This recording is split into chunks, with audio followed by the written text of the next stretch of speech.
ಉತ್ತರ ಕರ್ನಾಟಕ ನ್ಯೂಸ್ನ ಬೀದರ್ ನ್ಯೂಸ್ ರೌಂಡಪ್ಗೆ ಸ್ವಾಗತ. ನಾನು ಹನುಮಂತ್ ದೇಶ್ಮುಖ್. ಬನ್ನಿ ಕ್ವಿಕ್ ಆಗಿ ನೋಡೋಣ ಬೀದರ್ ಜಿಲ್ಲೆಯ ಇಂದಿನ ಪ್ರಮುಖ ಸುದ್ದಿಗಳನ್ನು.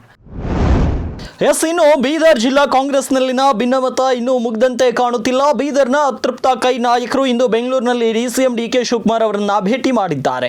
ಮಾಜಿ ಸಚಿವ ರಾಜಶೇಖರ್ ಪಾಟೀಲ್ ನೇತೃತ್ವದಲ್ಲಿ ಡಿಕೆಯನ್ನ ಭೇಟಿಯಾದಂತಹ ಅತೃಪ್ತ ಕೈ ಬಣ ಈಶ್ವರ್ ಖಂಡ್ರೆ ಹಾಗೂ ರಹೀಂ ಖಾನ್ ವಿರುದ್ಧ ಮತ್ತೆ ಅಸಮಾಧಾನವನ್ನು ಹೊರಹಾಕಿದ್ದಾರೆ ಎಂಬ ಮಾಹಿತಿ ಲಭ್ಯವಾಗಿದ್ದು, ಸಚಿವರು ಜಿಲ್ಲೆಯಲ್ಲಿ ಬಿಜೆಪಿಯೊಂದಿಗೆ ಹೊಂದಾಣಿಕೆ ರಾಜಕಾರಣ ಮಾಡುತ್ತಿರುವುದಾಗಿ ಕೆಪಿಸಿಸಿ ಅಧ್ಯಕ್ಷ ಡಿಕೆ ಶಿವಕುಮಾರ್ ಅವರಿಗೆ ದೂರನ್ನ ನೀಡಿದ್ದಾರೆ. ಈ ವೇಳೆ ಮಾಜಿ ಪರಿಷತ್ ಸದಸ್ಯ ಅರವಿಂದ್ ಕುಮಾರ್ ಅರಳಿ, ಕೆಪಿಸಿಸಿ ಸಹಕಾರ ಘಟಕದ ರಾಜ್ಯಾಧ್ಯಕ್ಷ Dhanraj Talampalli, KPCC general secretary Abdul Manan Shet ಸೇರಿ ಹಲವು ನಾಯಕರು ಉಪಸ್ಥಿತರಿದ್ದರು.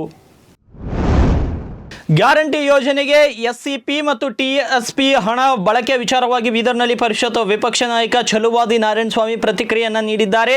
ಎಸ್ಸಿಪಿ ಮತ್ತು ಟಿಎಸ್ಪಿಯಲ್ಲಿನ 62,000 ಕೋಟಿ ಹಣವನ್ನು ದಲಿತರಿಗೆ ಮೀಸಲಿಡಲಾಗಿದ್ದು, ಅದನ್ನು ಕೂಡ ಗ್ಯಾರಂಟಿಗಳಿಗೆ ತಗೊಂಡು ದಲಿತರಿಗೆ ಅನ್ಯಾಯವನ್ನು ಮಾಡಿದ್ರಿ. ಇದು ಪರಿಶಿಷ್ಟ ಜಾತಿ ವರ್ಗಗಳಿಗೆ ಮಾಡುವ ಅನ್ಯಾಯ.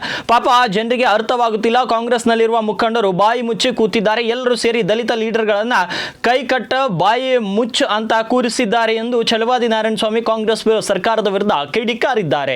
42,000 ಕೋಟಿ ರೂಪಾಯಿಗಳು ಎಸ್ಸಿಪಿ ಟಿಎಸ್ಪಿ ಹಣ ದಲಿತರಿಗೆ ಮೀಸಲಿಟ್ಟಿದ್ದು ಅವರ ಅಭಿವೃದ್ಧಿ. ಅದನ್ನು ಕೂಡ ನೀವು ಗ್ಯಾರಂಟಿಗಳಿಗೆ ತಗೊಂಡ್ಬಿಟ್ಟು ನೀವು ಅವ್ರಿಗೂ ಅನ್ಯಾಯ ಮಾಡಿದ್ದೀರಿ. ಎಲ್ಲರಿಗೂ ಖಜಾನೆ ಹಣ ಕೊಟ್ಟು ಎಸ್ಸಿಪಿ ಹಣವನ್ನು ಅವ್ರಿಗೆ ಕೊಡ್ತಾ ಇದ್ದೀರಿ. ಇದು ದೊಡ್ಡ ಮೋಸ. ಆ ಪರಿಶಿಷ್ಟ ಜಾತಿ ವರ್ಗಗಳಿಗೆ ಮಾಡ್ತಾ ಇರ್ತಕ್ಕಂಥ ಅನ್ಯಾಯ. ಪಾಪ ಆ ಜನರಿಗೆ ಅರ್ಥ ಆಗ್ತಾ ಇಲ್ಲ. ಆ ಕಾಂಗ್ರೆಸ್ನಲ್ಲಿರ್ತಕ್ಕಂಥ ಆ ಮುಖಂಡರುಗಳು ಬಾಯಿ ಮುಚ್ಚಿ ಕುಳಿತಿದ್ದಾರೆ. ಹೇಳ್ತಾರಲ್ಲ, ಶಾಲೆಗಳಲ್ಲಿ ಸಣ್ಣ ಮಕ್ಕಳಿಗೆ ಏನಾದರೂ ತಪ್ಪು ಮಾಡಿದಾಗ ಅಥವಾ ಜಾಸ್ತಿ ಮಾತಾಡಿದಾಗ ಕೈ ಕಟ್ ಬಾಯಿ ಮುಚ್ಚು ಅಂತಾರಲ್ಲ, ಹಂಗೆ ಎಲ್ಲರೂ ಸೇರಿ ಆ ದಲಿತ ಲೀಡರ್ಗಳನ್ನ ಕೈ ಕಟ್ ಬಾಯಿ ಮುಚ್ಚಿ ಮಾಡಿ ಕುಳಿಸ್ತಾರೆ. ಬೀದರ್ ಜಿಲ್ಲೆಯ ಹುಮ್ನಾಬಾದ್ನ ರೈಲ್ವೆ ನಿಲ್ದಾಣದಲ್ಲಿ ಚಲಿಸುತ್ತಿದ್ದ ರೈಲುಗೆ ಸಿಲುಕಿ ಯುವಕನೋರ್ವ ಸಾವನ್ನಪ್ಪಿದ್ದಾನೆ. ಮೃತ ಯುವಕ ಕಲಬುರಗಿ ಮೂಲದ ಬಸವನಗರ ನಿವಾಸಿಯಾದ ವಿಜಯನಂದ್ ಅಂತ ತಿಳಿದು ಬಂದಿದೆ. ಇನ್ನು ಕಲಬುರಗಿಯಿಂದ ಬೀದರ್ಗೆ ರೈಲ್ವೆ ಮೂಲಕ ಬರುತ್ತಿದ್ದ ವೇಳೆ ಹುಮ್ನಾಬಾದ್ ರೈಲ್ವೆ ಸ್ಟೇಷನ್ ಬಳಿ ನಿಂತಾಗ ರೈಲಿನಿಂದ ಇಳಿದು ನೀರು ತರಲು ಹೋದಂತ ವಿಜಯನಂದ್ ರೈಲಿನಿಂದ ಕೆಳಗೆ ಬಂದಂತಹ ಸಂದರ್ಭದಲ್ಲಿ ರೈಲು ಹೋಗುತ್ತಿರುವುದನ್ನು ಕಂಡು ಅವಸರದಲ್ಲಿ ರೈಲು ಹತ್ತಲು ಹೋಗಿ ಆಕಸ್ಮಿಕವಾಗಿ ಕಾಲು ಜಾರಿ ಬಿದ್ದು ಪ್ರಾಣವನ್ನು ಕಳೆದುಕೊಂಡಿದ್ದಾನೆ. ಇನ್ನು ಸ್ಥಳಕ್ಕೆ ರೈಲ್ವೆ ಪೊಲೀಸರು ಭೇಟಿ ನೀಡಿ ಪರಿಶೀಲನೆ ನಡೆಸುತ್ತಿದ್ದಾರೆ.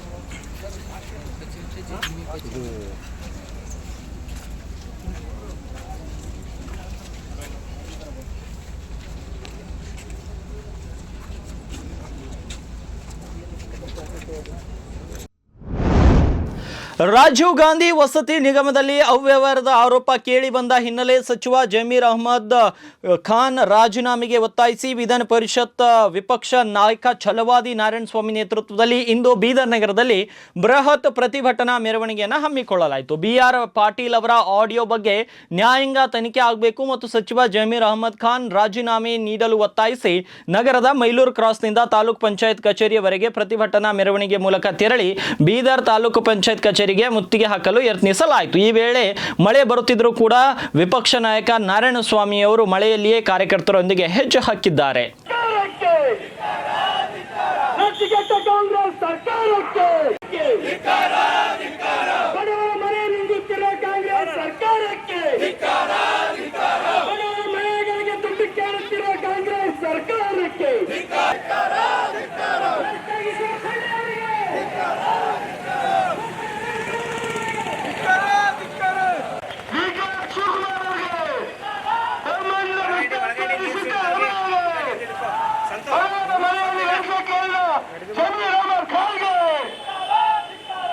ಈ ವಿಷಯ ಬಗ್ಗೆ ಮಾತನಾಡುತ್ತಿರುವ ನಮ್ಮ ಜಿಲ್ಲಾ ಉಸ್ತುವಾರಿ ಮಂತ್ರಿ ಈಶ್ವರ್ ಖಂಡ್ರೆಗೆ, ಪೌರಾಣಿಕ ಮಂತ್ರಿ ರಹೀಂ ಖಾನ್ಗೆ,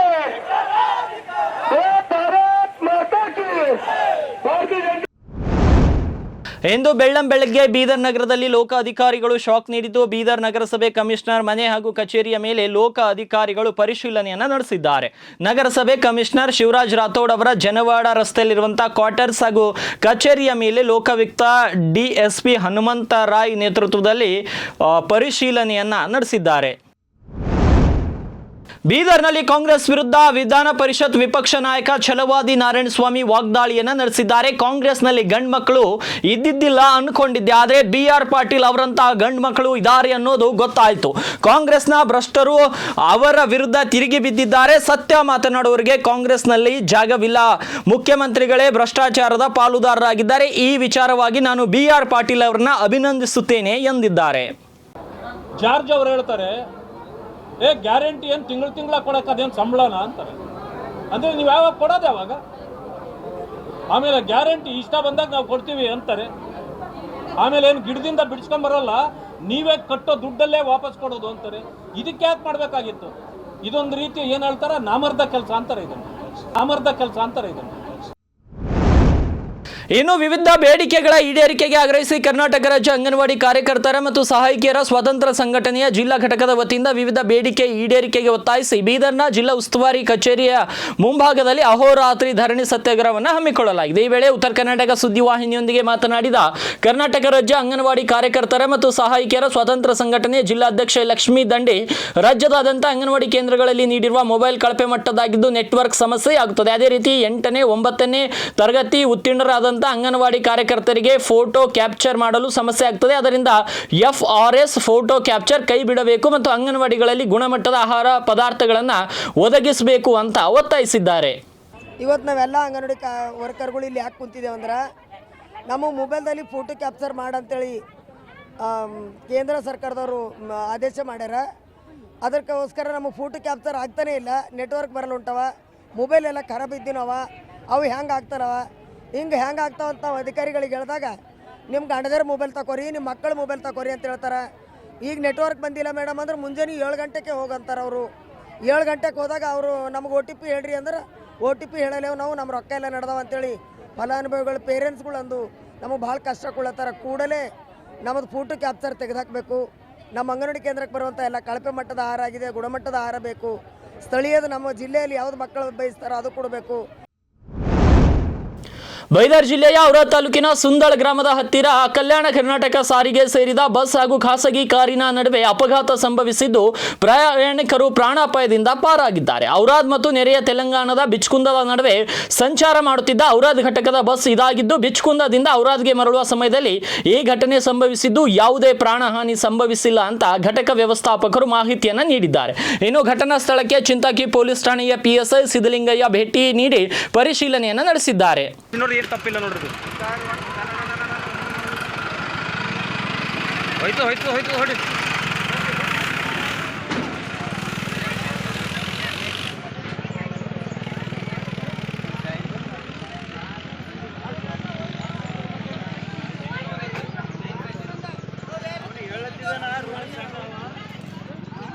ಸುಂದಾಳ್ ಔರಾದ್ ರೋಡ್ ఎవరు మీది అటు ఎట్లా వచ్చారు సార్ పైన? అక్కడ టర్నింగ్ ఉంది, వస్తుంది. ಬಯಲೂರು ಗ್ರಾಮ ಪಂಚಾಯಿತಿಯಲ್ಲಿ 2021 ಮತ್ತು 22ರಲ್ಲಿ ಲಕ್ಷಾಂತರ ರೂಪಾಯಿ ಭ್ರಷ್ಟಾಚಾರ ನಡೆದಿದೆ ಅಂತ ಬೇಲೂರು ಗ್ರಾಮಸ್ಥ ಅರುಣ್ ಮಹಾಜನ್ ಲೋಕಾಯುಕ್ತ ಅಧಿಕಾರಿಗಳಿಗೆ ದೂರನ್ನು ನೀಡಿದರು. ಇದರ ಹಿನ್ನೆಲೆ ಬೇಲೂರು ಗ್ರಾಮ ಪಂಚಾಯತ್ನಲ್ಲಿ ನರೇಗಾ ಯೋಜನೆಯಡಿಯಲ್ಲಿ ನಡೆದಂತಹ ಕಾಮಗಾರಿಗಳ ಪರಿಶೀಲನೆಗಾಗಿ ಲೋಕ ಅಧಿಕಾರಿಗಳ ತಂಡ ಇಂದು ವಿಚಾರಣೆಯನ್ನು ನಡೆಸುತ್ತಿದೆ. 2021-22ನೇ ಸಾಲಿನ ನರೇಗಾ ಯೋಜನೆಯಡಿಯಲ್ಲಿ ಬ್ರಹ್ಮಾಂಡ ಭ್ರಷ್ಟಾಚಾರ ಮತ್ತು ಕಳಪೆ ಕಾಮಗಾರಿ ನಡೆದಿರುವ ಆರೋಪ ಮೇರೆಗೆ 2 ವರ್ಷಗಳಿಂದ ವಿಚಾರಣೆ ನಡೆಯುತ್ತಿರುವ ಹಿನ್ನೆಲೆ ಬೆಂಗಳೂರಿನ ಲೋಕಾಯುಕ್ತ ವಿಚಾರಣಾ ಅಧಿಕಾರಿ ರವಿರಾಜ್ ಕಾಮಗಾರಿ ಸ್ಥಳಗಳಿಗೆ ಭೇಟಿ ನೀಡಿ ಮಾಹಿತಿಯನ್ನು ಪಡೆದುಕೊಂಡಿದ್ದಾರೆ. ಇವಾಗಿದ್ವು ಬೀದರ್ ಜಿಲ್ಲೆಯ ಇಂದಿನ ಪ್ರಮುಖ ಸುದ್ದಿಗಳು. ಮತ್ತೆ ನಾಳೆ ಭೇಟಿ ಆಗ್ತೀನಿ ಬೀದರ್ ನ್ಯೂಸ್ ರೌಂಡ್ ಅಪ್ನಲ್ಲಿ.